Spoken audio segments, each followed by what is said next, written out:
Welcome to the 1 Minute Apologist. 1 Minute Apologist. Apologetics seeks to give credible answers to curious questions, to give a defense. What is divine adoption?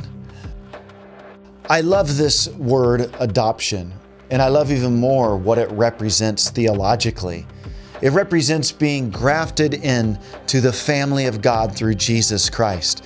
It's a word that comes up in different places, for instance, in the book of Romans or in Galatians 4. To illustrate this idea of adoption, think of Mephibosheth in 2 Samuel chapter 9. David says, "Is there anybody in Jonathan's family whom I can show favor to? Is there anybody that I can show favor to on Jonathan's behalf?" David was the second king of Israel. And as you know, the first king, Saul, wanted David dead, trying to kill him on his own accord and yet trying to have him killed by others. Now, Jonathan was the son of Saul, and Jonathan and David were great friends. However, after Saul and Jonathan had passed away, David was now king, and he wanted to show favor to anybody in Jonathan's family. And he would discover that Mephibosheth was still alive. Well, who is Mephibosheth? Jonathan's son and the grandson of Saul.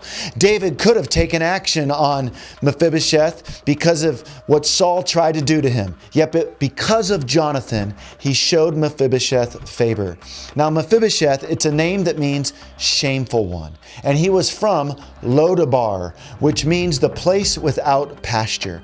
Mephibosheth, at the age of 5, was dropped and as a result was crippled in both of his feet. And yet Mephibosheth was brought to the king's table. He was treated like a king. He was fed like a king. And he was given the inheritance of Saul. Well, we too are all outcasts. We're the shameful ones. We're spiritually crippled. We live in a place without pasture, so to speak. And God, through His benevolent love, for Christ's sake, adopts us into His spiritual family and treats us like sons of a king. What happened to Mephibosheth in reality happens to us spiritually and will be our future reality as we live with the King of Kings and the Lord of Lords forever and ever.